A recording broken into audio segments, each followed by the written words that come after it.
بسم الله الرحمن الرحيم. اللهم صل وسلم على نبينا محمد وآله وصحبه أجمعين. أما بعد. Assalamu alaikum wa rahmatullahi wa barakatuh. Alhamdulillah, we are together again with the permission of Allah subhanahu wa ta'ala to talk about the sword of Allah.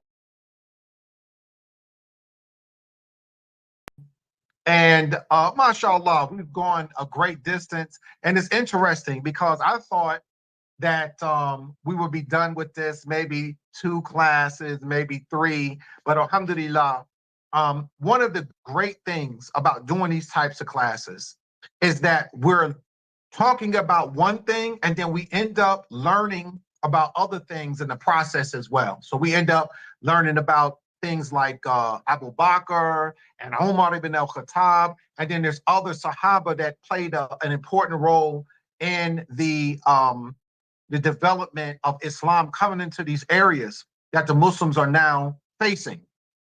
And so we talked about Musaylama and the Muslims' defeat of him at El Yamama, and how the person had played a trick, Muja'a. He played a trick on Khalid. And alhamdulillah, even though he played a trick, overall, it ended up being something positive for the Muslims. And with the marriage that Khalid had with Muja'a's daughter, and we know that Abu Bakr was upset with it at first, and Khalid had given several reasons as to why he did what he did. And Abu Bakr, and there were some other members of Quraysh that had stood up for Khalid and had spoke on his behalf as it related to his actions. And so alhamdulillah, everything was okay after that. And so Muthanna, who is an individual, we don't know if he was a Sahaba. We know that his tribe had taken Shahada. He was part of Bani Bakr, and his tribe had taken Shahada in the year of delegation, but it's unknown if Muthanna was at that delegation. His tribe did, and they spoke for their tribe. But he was a person who became like a general for Islam, and his area had neighbored Iraq. So they were still in the Arabian Peninsula, but his area was close to Iraq. And so remember, we talked about, even in the class dealing with the Prophet sallallahu alaihi wasallam, we talked about that there was the Arabs who had been allies to the Persian Empire, and the Muslims were going to have an issue with them. They were having issues with them anyway, and that the Persians were lending those Arabs men, and they were giving them weapons as well. And so it was just a matter of time. Islam is spreading around the Arabian Peninsula. The wars with the apostates are pretty much, they're over and it's done with. People have re-entered into Islam, and it's naive to think that the emperor of the Persian Empire didn't know what was going on in those areas with Islam. We talked about how the Persian Empire was one of the baddest empires, in terms of our slang. It's one of the most powerful empires in history, and that they had some situations where they were now starting a lot of infighting with one another. But regardless of that, the army was extremely strong, and they had, I would say, 15 times the amount of men and soldiers that the Muslims had. And so we see this pattern in which the Muslims, I would say about 98% of the time, were always outnumbered. They were outnumbered with Tulayha. They was outnumbered with Musaylama. They was outnumbered in Badr. They was outnumbered in Uhud. They was outnumbered in Hunain. Well, no, that was the one that they weren't. So I say 98%. But all of the interactions that the Muslims have had, they've been outnumbered, where it usually is either 2-1 or 3-1. And alhamdulillah, Allah subhanahu wa ta'ala is giving victory. So one of the things we talked about last week is now the mission at Yamama is over with. Musaylama is dead. People are re-entering into Islam, and Abu Bakr sends a letter to Khalid and says, look, I want to invade Iraq. And so Muthanna had already stepped to Abu Bakr and said, look, we have an opportunity to start doing things to Iraq. So Muthanna was doing things kind of like raids. It wasn't on a massive scale, but he was causing them a problem. And so he sends a letter to Khalid, but he tells them, I don't want anybody to be forced to participate in this. So they had 13,000 men when they were in Yamama, and mashallah, they ended up coming back with only 2,000. The vast majority, it said Khalid was shocked that when he made the announcement that the vast majority, 90% or 80% of the army had went back to Medina. Okay. And so he sends a letter to Abu Bakr and says, look, I need men immediately. Abu Bakr makes the announcement. Nobody is really making a move. And he sends a person by the name of Al-Qaqa ibn Amr. And he says that no army can be defeated. No army can be defeated if the ranks possess the like of this man. And so the Sahaba were extremely amazed that this one person, so he's young, he comes with his stuff, and then he heads to Yamama. All right. And so, receiving the orders of the Caliph, Khalid, he took preparations to raise this new army, and they galloped far and wide around Yamama in the central and northern parts of Arabia, and they were calling brave men to come and fight in Iraq. And so they started coming in the thousands, and some of them were part of the apostasy wars. So they started coming, and they would come visit in their homes, and then they decided to come back and fight. Okay, so these are the people that they had left, would have given the choice. They had fought in the apostasy war, and they decided, like, look, you know what? I'm coming back. MashaAllah. They had a good time with Khalid. So his name now also was like a magnet. So anybody who was probably young and wanted some adventure, and they knew Muslims and that kind of thing, that Khalid's name was ringing about all of these victories that he had now fighting against all of these different people. So within a few weeks, an army of 10,000 was ready to march and fight with Khalid. All right. So about 18,000 warriors, and this is the fourth. This was the largest army that had assembled for battle. So we got close to almost 20,000 soldiers, and this happened the third week in March, around the 12th year of Hijri, in the Islamic month of Muharram. So he set out from Yamama, and before he did this, Khalid used to write letters. And so remember, we talked about how part of war is psychological as well. So it's not all physical, because we understand in the battle of the Khandaq that there was a situation where a brother changed the whole tide of the war by using his mind. And so what Khalid would do is that he wrote a letter to a person named Hormuz. Hormuz was a Persian governor. And he was in this, it was a frontier district of this one particular place. And you gotta excuse me, my Persian is not good. So some of these words are Persian. It's called das misan. And if I'm saying that incorrectly and somebody knows the correct saying of that, please, you can correct me, inshallah. But he writes in his letter, he said, submit to Islam and be safe, or agree to pay the jizya, and if you and your people will be under our protection, or else you will have yourself to blame for the consequences. He said, for I bring people who desire death just as much as you desire to live. Your people want to live, my people desire death just like your people want to live. So this is something that he would write, and this is to get it, of course, into the psyche of the person who are they getting ready to fight, in order for them to think about what was getting ready to happen. So when Hormuz, when he reads the letter, and he reads it with like a mixture of anger and contempt. So he informed the Persian emperor Ardashir of Khalid's threat, and he made up his mind to teach the Arabs a lesson. And Khalid began his advance from Yamama, and he divided his army into three individual groups. So he did this in order not to tire his men out or waste time by having too many troops at the same marching unit. Okay, so each group had set a day apart. This ended. He was extraordinary in terms of the way that he thought. Okay, so this group was each group was a day's march from the next, far enough or to ease the movement, but yet close enough to swiftly be concentrated for battle if it was required. So Khalid himself moved with the third group on the third day.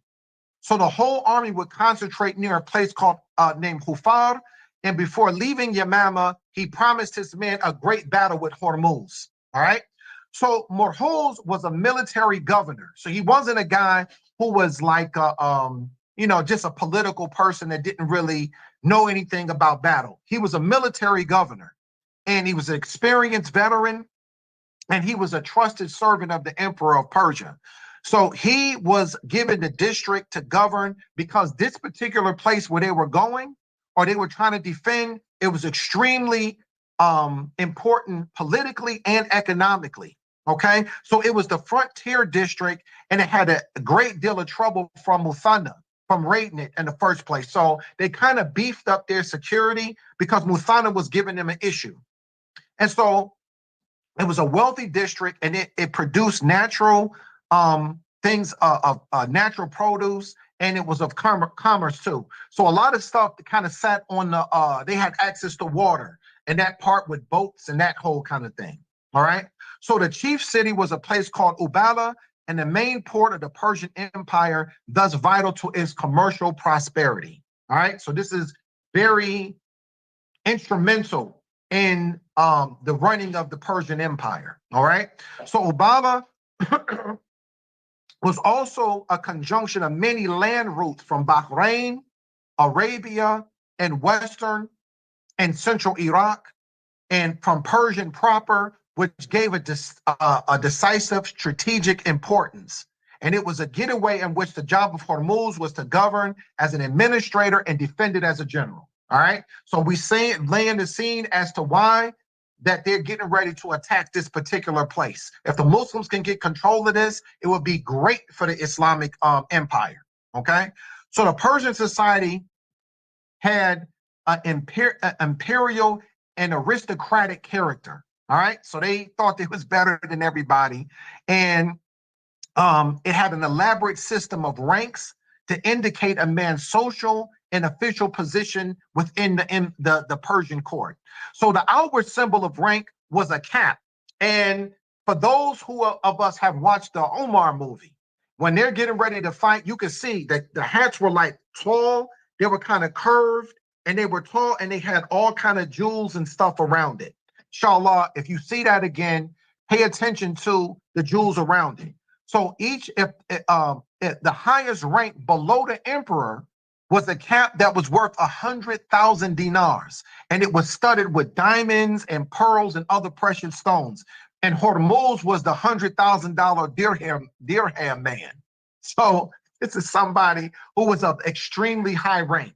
Okay, so he was a true imperialist. He was proud and he was arrogant, and he hated the Arabs. So remember we talked about that. As far as the Persians looked at the Arabs like they was a bunch of savages. They was beneath them. A lot of them didn't know how to read. A lot of them didn't know how to write. They was disunited. They kind of looked at them as savages and that kind of thing. They didn't have these great buildings like the Persian Empire had. So he looked at them like they was trash. And he didn't hide it either. He treated them like trash too. So he was harsh. He was high-handed in terms of dealing with them. And they hated him, but they feared him too.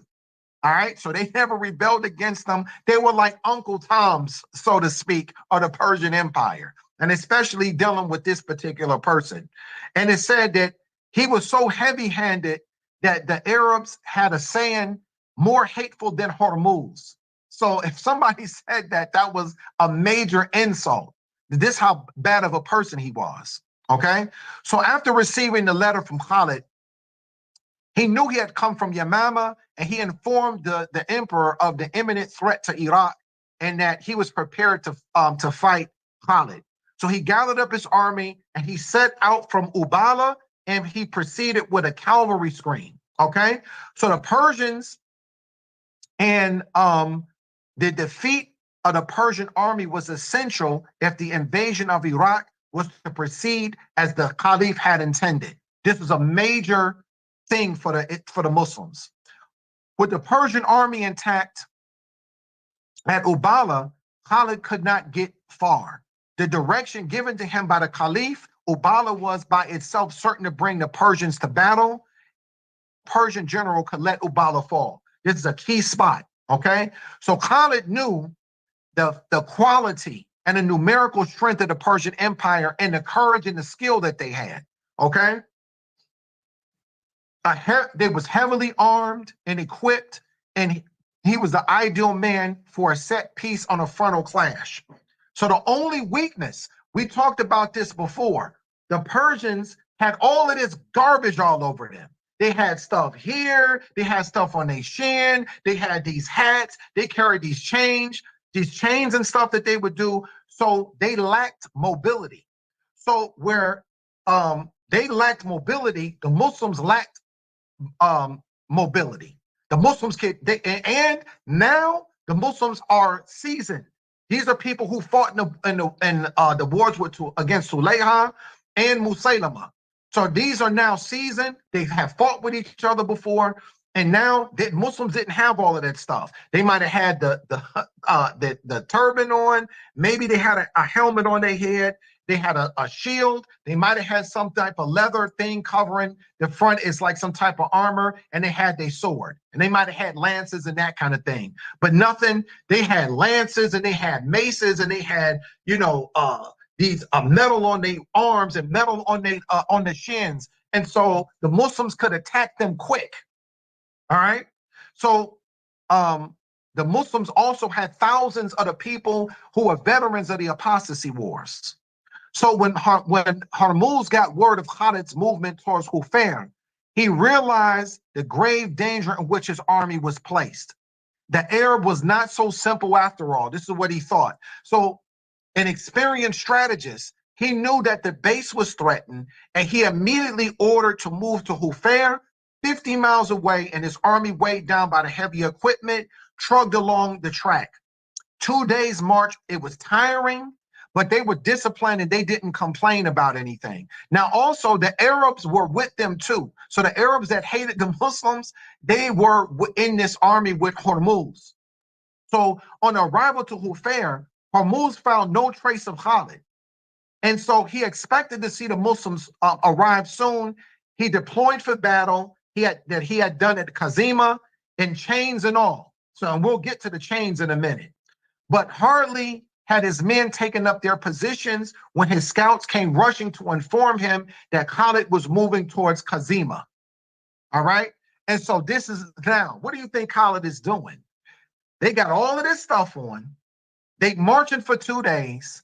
He wants them to think that he's at Hufair, so they can now and so he purposely would be in eyes length of whoever was doing reconnaissance for the Persian Empire, so they could see, they could run. Now they got to pick all of that stuff up again, and now they got to move towards Kazima. So he waited near Hufar until he heard the hurried approach of Hormuz. Then he had withdrawn a short distance and began a counter march in the desert towards Kazima, not going far into the desert. So the Persians again packed up the bags, set off Kazima, and Hormuz could not leave Kazima route to the Muslims. So both of these places, he's at Ubala or Hufair, and he's now Kazima. Both of these places are important. So it's not like he can chill here in Ubala or Hufair, and then he can let the Muslims be in Kazima. He can't do that. He got to go and confront them. So he was determined to fight and destroy Khalid at a safe distance from the district which was his duty to protect. So this time, the force marched him down so well with the Persians that there was grumbling amongst the Arabs. So now, what has Khalid done? Not only is he tiring out the Persian Empire, but he's also causing dissent within the Persian army with these Arab auxiliaries that's under Hormuz. So they upset. So they cursing at the Persians for them basically wasting their time and having to be inconvenienced of now moving all of the stuff that they had and going into another place. So the Persians arrived at Kazima in a state of exhaustion. And him being an experienced and regular soldier, he wasted no time. Once deployed the army for battle in the normal formation in the center and the wings. So the generals commanding his wings, the person's name was Qubaz and Anashjan. So these were the two commanders of the Persian Empire that this person had set up in these different parts of the wings, okay? So men, again, linked themselves with chains. Now, chains were often used by the Persian army to link men in battle. And they were normally about 4 lengths to link 3, 5, or 7, or 10 men on one chain type of thing. And what they were supposed to do was act as a source of strength to the army. All right. So the chains were used as a manifestation of unalived courage. Since we can't say the other word, unalived courage, confirming soldiers' willingness to die on the battlefield rather than to seek safety, okay? And they also lessened the danger of a breakthrough. So it made the front line stronger. So the Muslims couldn't just cut through and somebody fall and then they can go ahead. And they all is basically fighting a unit of 5, 7, or 10 men all at one time, all right? So, with the men linked together in chains, it was no gap for penetration. So since the Persian army was organized and trained for a set piece battle, this tactic enabled it to stand like a rock and face the enemy assault. But the chains also had another setback. What do you think that could be? Number one, if you all chained together, especially if you chained, and I think they chained themselves by the foot. It wasn't like by the waist or anything. They were shackled by the feet together. So if you got one guy that falls or 2 guys that fall, everybody else doesn't knock everybody else off of their off the kilter, and now it's easier to kill them. You know, then they would fall. They might be doing good, but if 2 or 3 people they fall over, then the other people, number one, it's hard for you to move. You're not going to be able to run, and now you become easy for to become a helpless victim. All right. So it was the use of chains, and this battle became known as the Battle of the Chain. Okay. So the Arab auxiliaries, they didn't approve of this. They like, man, we're not doing that. That's your thing. And they tell them, said, you have bound yourselves for the enemy. Beware of doing so. To this, Persians reported, we can see that you wish to be free to run. So it's like y'all a bunch of cowards, and the Arab auxiliaries like, well, y'all stupid for doing that. We're not doing that.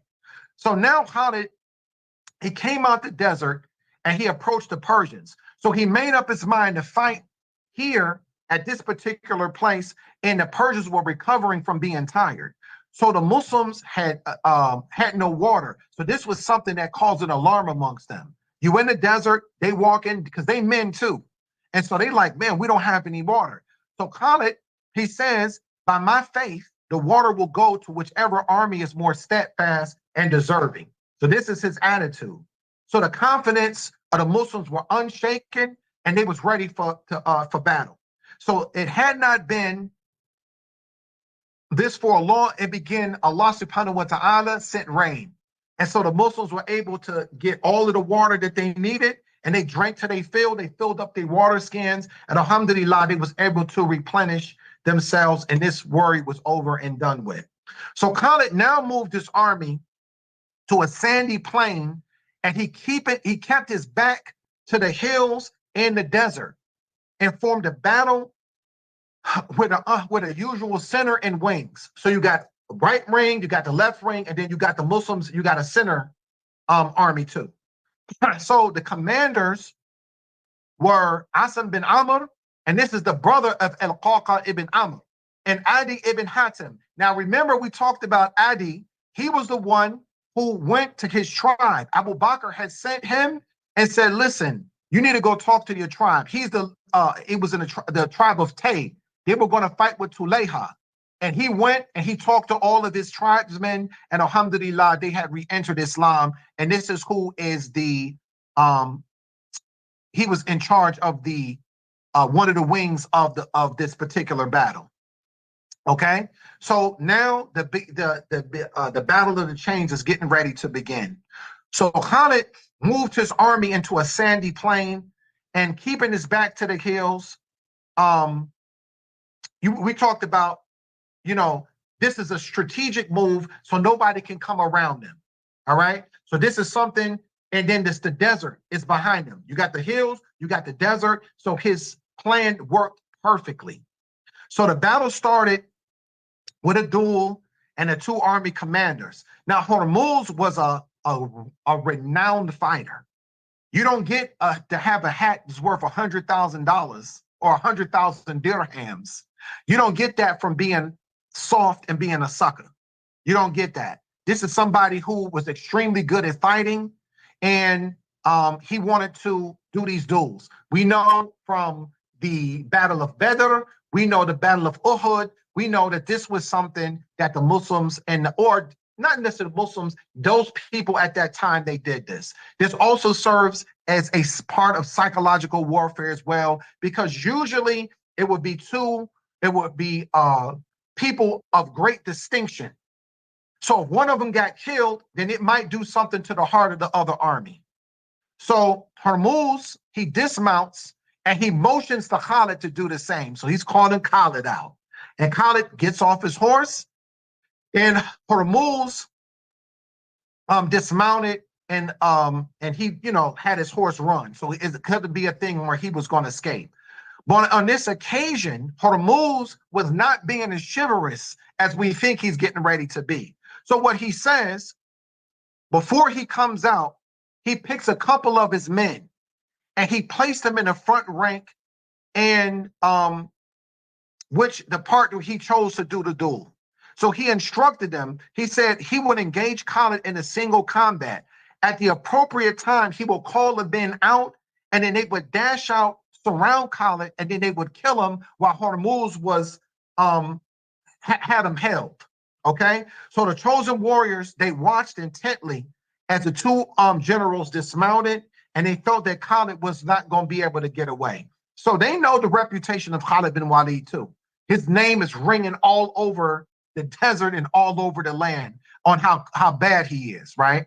With a sword. So the generals began to fight with swords and a shield, and they struck several times, but nobody, no blows was of great impression. They probably trying to get a feel for each other. So each one of them was surprised at the skills that the other one had. He's looking at Hormuz, and Khalid was not a person who downplayed somebody's skill. If they was good, he gave them propers, you understand, for being good. And Hormuz is looking at Khalid like, oh, okay, I see why this person got the reputation that he has. So now he said, listen, let's drop our swords and let's wrestle. So Khalid, being unaware of the plot and Khalid not being, being scared of anything like that, he dropped his sword. So they get into a wrestling match, and he grabs Khalid and he holds him tight. And then he tells the guys, all right, come on now, come get him now.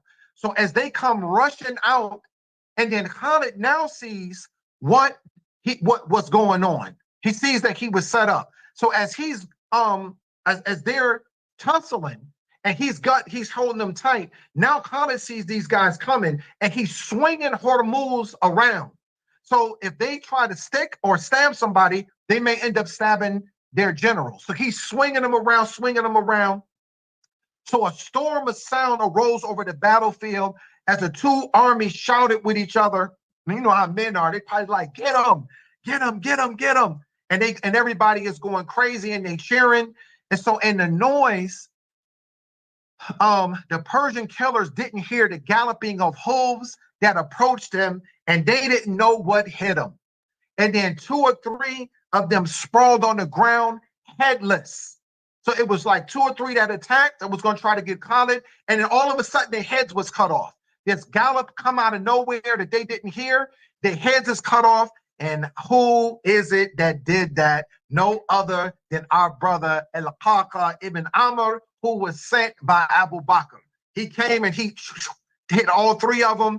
And so Al-Qaqa had seen what the Persian killers was getting ready to do. So in a flash, he saw what was going on. He read the situation and he rushed out there real quick. And then he helped Khalid, and he killed all 3 or all 2 of them that tried to attack Khalid. So Khalid ended up freeing himself, and he turned his attention to Hormuz. So after a minute or 2, Hormuz laid motionless on the ground. And then you seen Khalid get up with this dagger dripping with blood. And so Hormuz was stabbed in his chest, and Khalid got up and he walked away. And then he signaled for the Muslims to have a general attack. In terms of now all of the Muslims is rushing towards, and the battle is on. So the center of the wing swept across the plain to assault the Persian army. And the Persian had suffered a moral setback with the death of their commanding general. I'm kind of surprised he did that.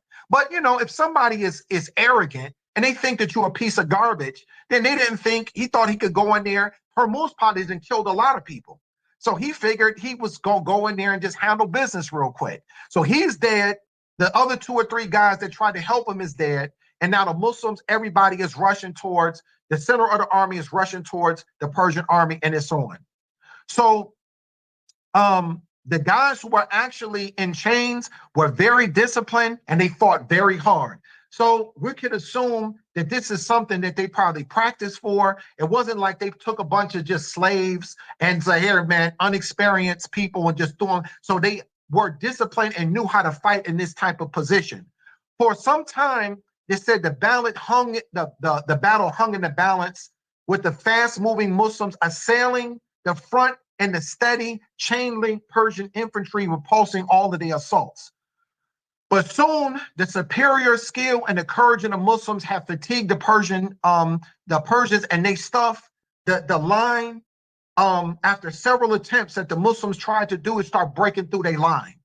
So, sensing defeat, the Persian generals commanding the wings, Qubaz and Anushjan, they ordered a withdrawal, and they started pulling their men back. And this led to a general retreat. And the Muslims struck till even more fiercely until they was nowhere to be seen anymore. Okay, so most of the Persians who weren't chained managed to escape, but those who fell, who was chained up, that was a death trap for them. Every last one of them got slaughtered. Okay, so the 2 generals, Qubaz and Anushjan, they managed to escape, and a large portion of the army from the battlefield. So the following day was spent in attending to the wounded and collecting the spoils, the armor, stores that they had, costly garments, horses, captives, which Khalid distributed to 4/5 among his men. Remember, Allah subhanahu wa ta'ala says 1/5 as far as to Allah and his messenger. This is in Surah Al-Anfal. And a share of each cavalry came to 1,000 dirhams. And the infantry share was 1/3 of that. And this ratio was the tradition of the Prophet sallallahu alaihi wasallam. So once again, I want to reiterate that Khalid was this picture of him as being somebody like who was just a fighter, and he was very well read about the Sunnah of the Prophet sallallahu alaihi wasallam, and especially as it related to things dealing with warring on the battlefield. Okay, and just like he wouldn't violate a treaty. This is something that the Muslims didn't do. He didn't as far as what he thought would be best in negotiation, he did according. And then as they were coming across, it's haram for a Muslim army. One of the things is that we don't kill innocent people, right? And so therefore, when they would come, and the farmer who's in the field has nothing to do with anything, Women, children, no, you don't do anything. You don't do anything to that. Other armies would come in and they would kill everybody. Okay. And so he was very well read and understood and knowledgeable about the Sunnah of the Prophet Sallallahu Alaihi Wasallam and what Allah Subhanahu wa Ta'ala said, especially as it related to being in the battlefield. 1/5 of the spoils was sent to the Caliph, and this included 100,000 that hat that Hormuz had. So he sent it, and it belonged to Khalid, right? And then Abu Bakr was like, nah, he sent it back to Khalid. And Khalid was like, I don't want this hat. So Khalid sold it for 100,000. And he wanted his money. He said, I want the money. I don't want a hat.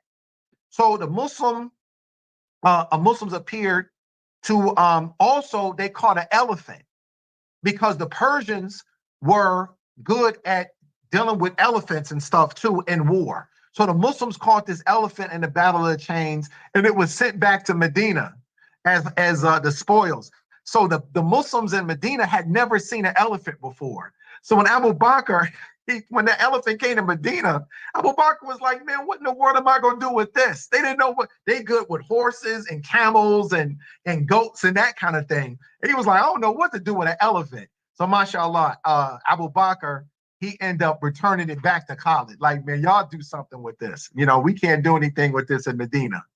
So the families of the Persians and of those of the Iraqi Arabs had supported, they were taken captive, and the rest of the population was left alone, okay? So the population consisted mainly of small farmers, peasants, and shepherds, and they all agreed to pay the jizya and come under the Muslim protection, all right? So they didn't have to, we don't believe in forcing anybody to become Muslim, you know, so they decided they could still practice their religion as long as they had to pay they had to pay taxes, you know, to the Muslim government for the Muslims' protection, okay?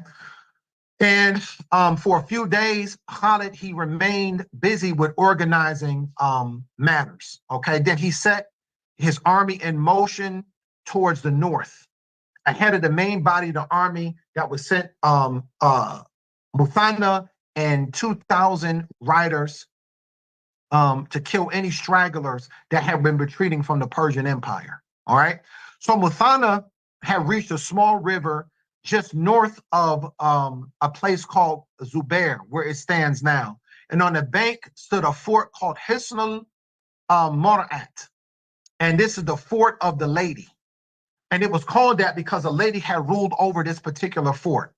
So Muthanna, he laid siege to the fort, but in order to avoid a delay in his advance, he left his brother Mu'anna. So Mu'anna was put in charge of the siege operations, and he had a few hundred men. So it probably wasn't a gigantuous fort, but it was a fort nonetheless. And it was in the Persian Empire's under their jurisdiction. And Muthanna ended up going north. Okay, so he wanted to go and hook up with Khalid. So 2 or 3 days, Mu'anna, he laid siege operations, and it was enough for the lady of the fort. She said, okay, listen, we're not getting anywhere. You know, we end up losing. The Muslims is coming up, they're getting the upper hand. So the Persian army of Ubala had been defeated, and she could expect no help from any quarter. So she's looking at the situation. She knows that Khalid had just beat Hormuz in this huge battle. He beat Hormuz, and nobody was coming to help them. And so they ended up offering terms. So Mu'anna, he offered and accepted a peaceful surrender without bloodshed. They didn't take anything, and nobody was taken as captives either. And so she agreed, you know. And remember, this is about winning hearts, brothers and sisters. The Muslims were not going into these places and just doing all kind of stuff with the purpose of getting money and harming people and any of that type of stuff. And we saw that in the battle of dealing with the apostates. The main thing was to try to convince them to come back to Islam. And when they refused to do that, then they were fought. They were given multiple opportunities in order to do this, because number one, bloodshed was trying to be avoided.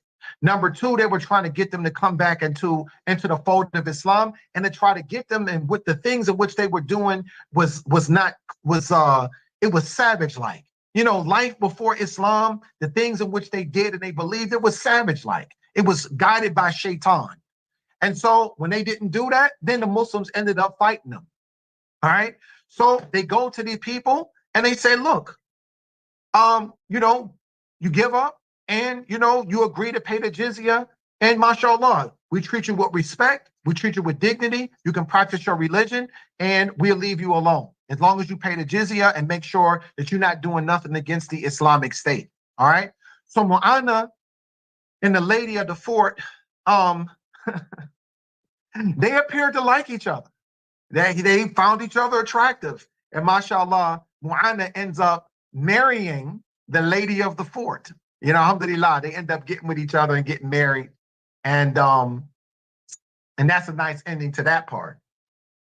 So when the Persian emperor received message that Hormuz regarding the Muslim advance from Yamama, he organized a fresh army at Ctesiphon. And he placed it under the command of a person by the name of Khalid Bin Walid. And he also was a guy with the 100,000 dirham hat. So he was somebody who was a high-ranking member of the Persian court. Okay, so reports followed remnants of the Persian army that had survived the Battle of the Chains now came into this other general's camp. All right, so Qurbaz and Anushjan, they had survived. Remember, they ran and they survived. So the survivors also included 1,000 Arab auxiliaries. And as usual in these cases, the Arabs and the Persians started arguing and blaming each other for the defeat. So the spirits weren't as high as it was. They weren't as arrogant as they was at Kazima. And now, instead of being more afraid, they were more angry at the fact that they had lost all these people, especially the fact that Hormuz got killed. So Qarin was a prudent, he was prudent enough not to advance to the south bank. So now they know that the Muslims is not no joke and they're not stupid. And so he could fight with his back to the river. So he strategically puts his back to the river, and therefore the Muslims couldn't outmaneuver him. Because remember, Khalid played that game where he was able to outmaneuver and to tire out the army. So this way he can set his army by the bank of the river, and he doesn't have to worry about somebody coming around and doing anything to them.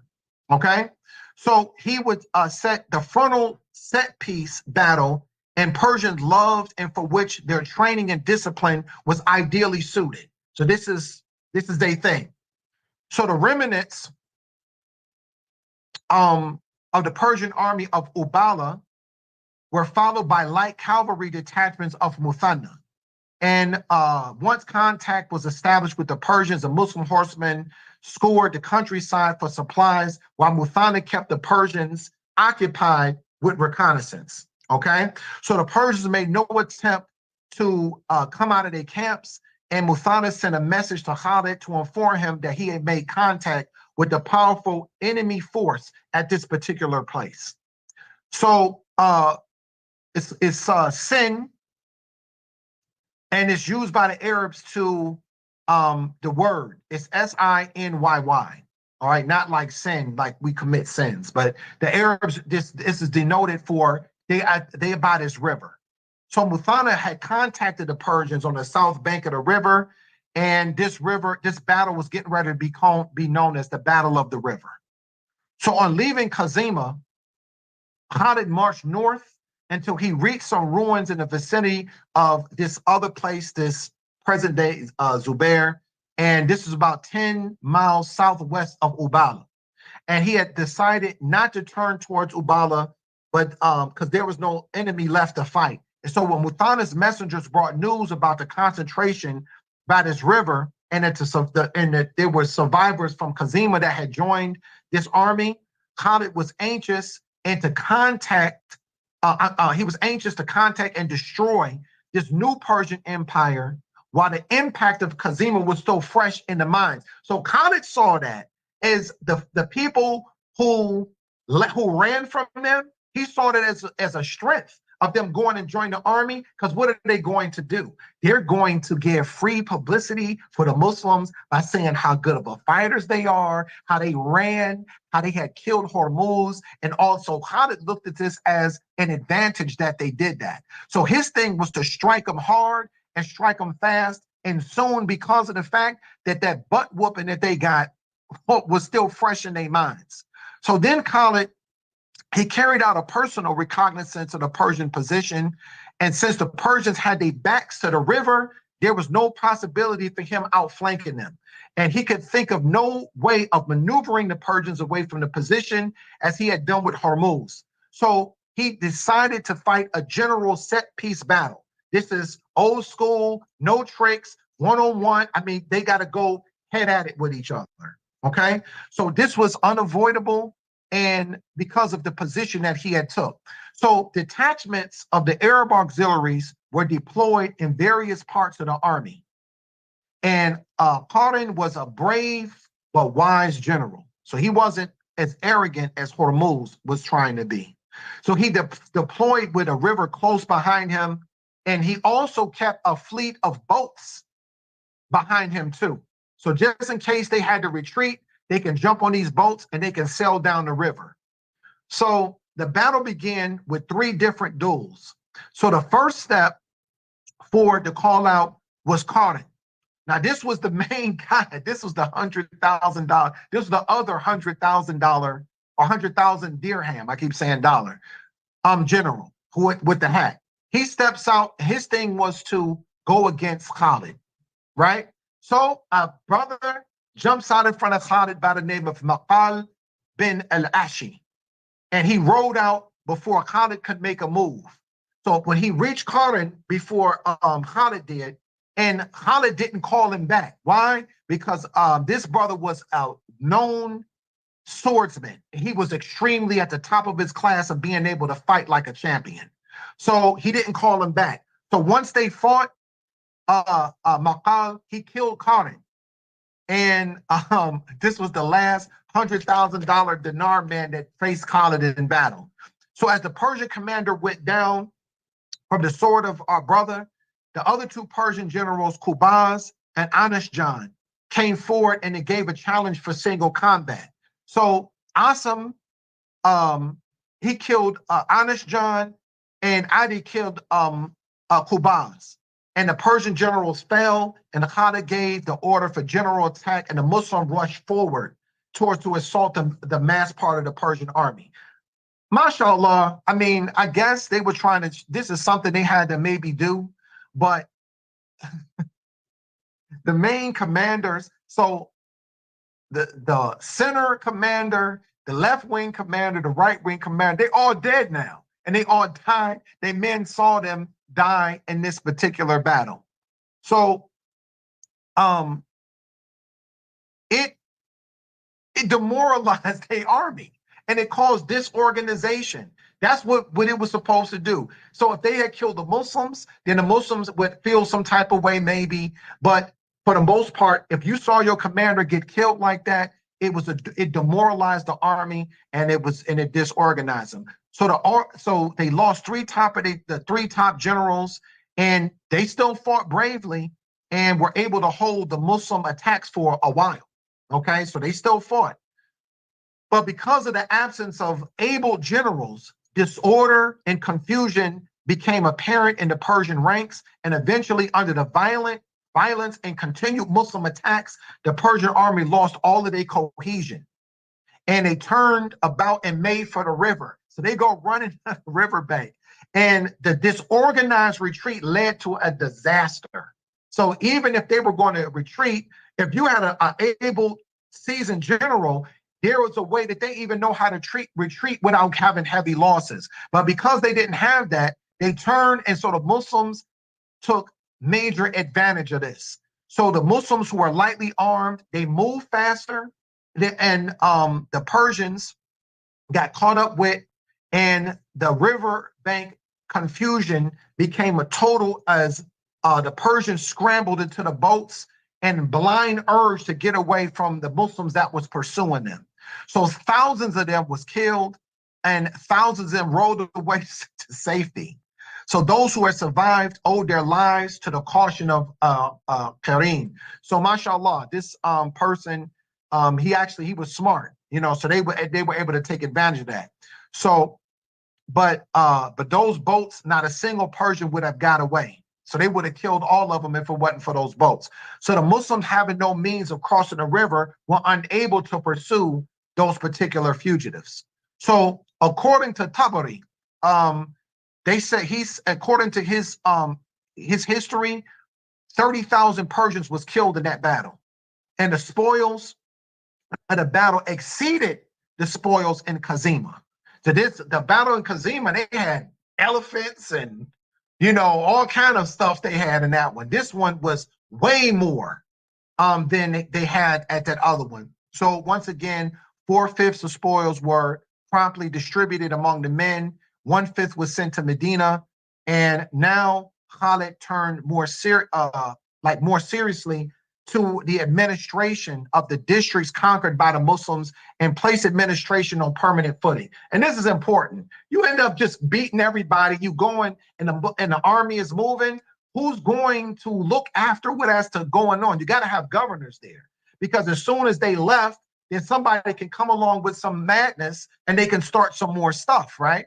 And so therefore, Khalid said, okay, listen, we got to take a break and we got to organize and put our place in put our presence in these places more permanently. So all of the inhabitants, the local inhabitants, agreed to pay the jizya, and they came under the Muslims' protection in that area too. And they were left alone as well. So Khalid organized a team of officials to collect the zakah, and he placed a brother by the name of Suwaid ibn Muqarin in command of his team, with the headquarters being at Hufar. And alhamdulillah, we're going ahead and we'll stop there, inshallah, and we'll have the floor open for any comments or questions, inshallah. Bismillah.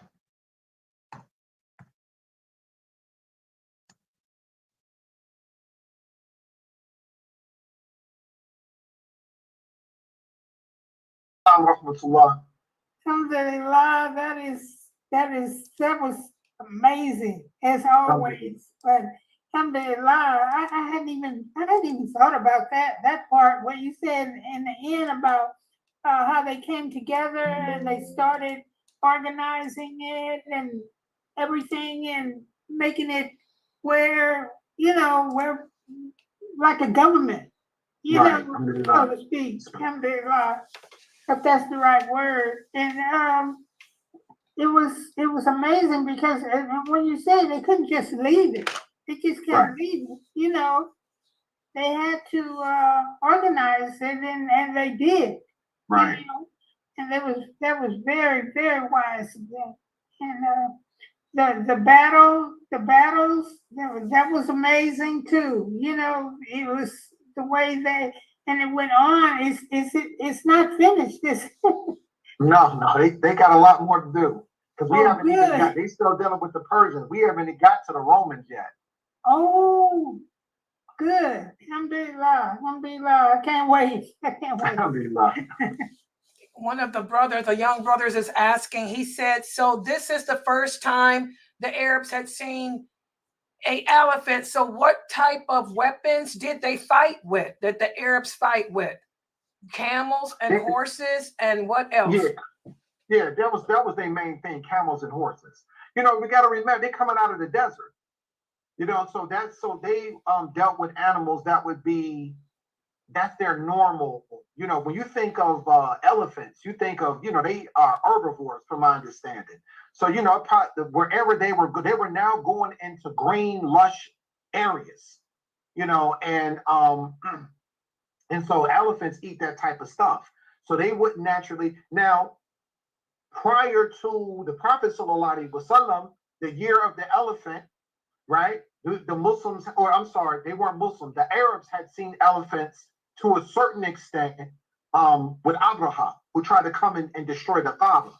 But other than that, that was something. Now, I'm sure that you had the ones who have traveled and stuff like that had seen them before and that kind of thing, them traveling. But the ones that, probably never went anywhere and that kind of thing, to see this is like, wow. But no, camels and horses, those were the main animals that they used for fighting.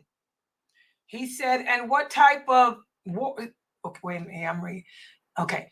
Oh, yeah. This sister here said, awesome, one of the best drives home ever. Oh, alhamdulillah.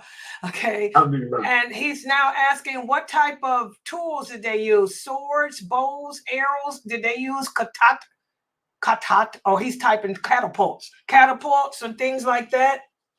Yeah, you know what? We'll probably get into that more so when they're dealing with the Romans. When they're dealing with the Roman Empire, you'll hear more. We'll talk probably more about the catapults.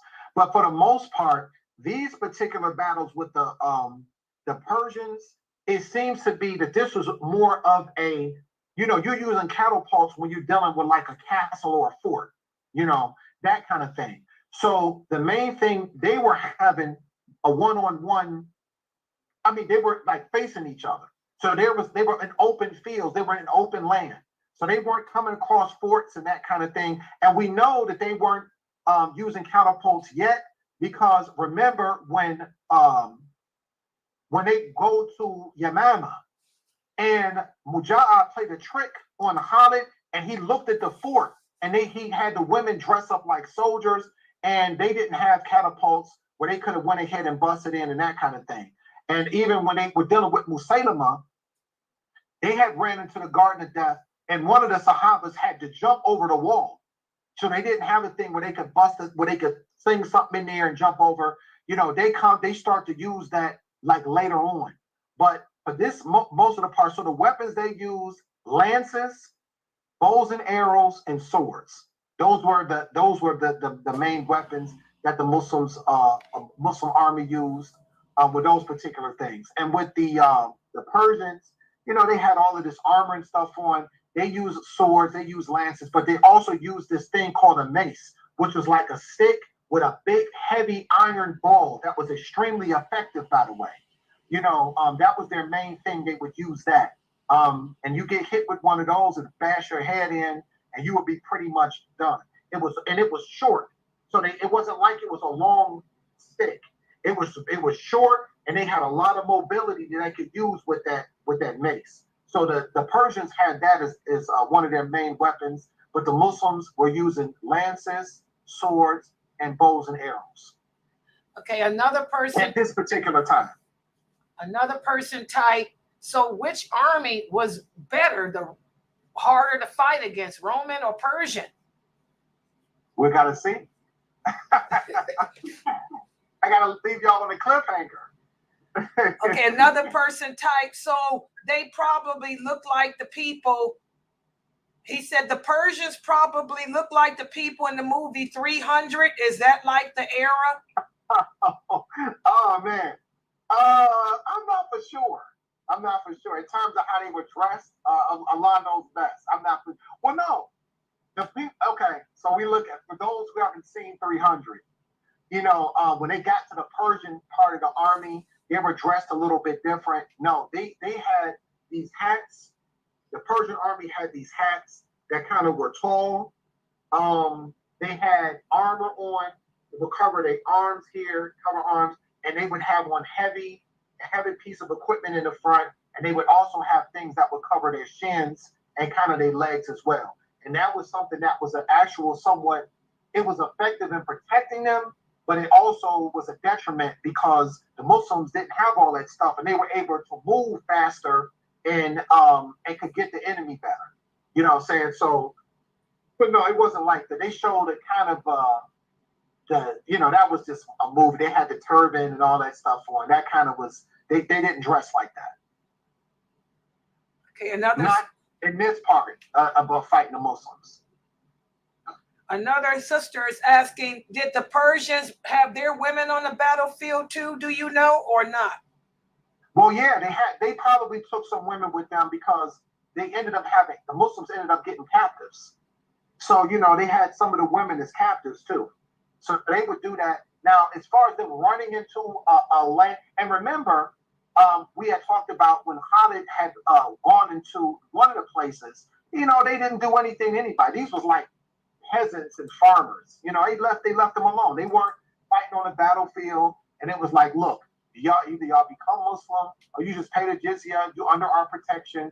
And, you know, you can practice the religion you was practicing. You know, so they were more so doing that. Captives, as far as women, when they talk about women and that kind of thing being taken, these are more so women who were on the battlefield with the soldiers. So Allahu Alam as to we can only imagine why they did bring them out on the battlefield with them. But they did. And so they were taken. So the men were taken as captives. We know that some women were taken as captives. And we know that that in the talk with Mujahid, there were no captives taken because that was the agreement that they had. Okay, one more comment. The brother here says, I was highly impressed to hear how the Muslims told them they can live on the land, pay the tax, and still practice their religion. This shows once again Islam was not spread through force. Right. Right. Absolutely. And in all of those areas, alhamdulillah, we know that they all started accepting Islam. Okay, that's all the questions I have here, except comments saying excellent job. Thank you for the passion and all of that. Alhamdulillah. Any other comments in Zoom?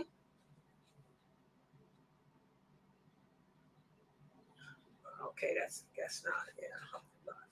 Yes, I'll put these shorts out tonight. The brothers are asking, am I going to put the shorts out tonight? Yes, I'll put them out, inshallah. Alhamdulillah. Okay, alhamdulillah, because we got to pray Maghrib, inshallah. So any good that came from this is from Allah subhanahu wa ta'ala. Any mistakes that was made is from me, and I ask Allah subhanahu wa ta'ala to forgive me for them. Subhanaka Allahumma wa bihamdik wa ashhadu an la ilaha illa anta wa astaghfiruka wa atubu ilayk. Assalamu alaikum wa rahmatullahi wa barakatuh.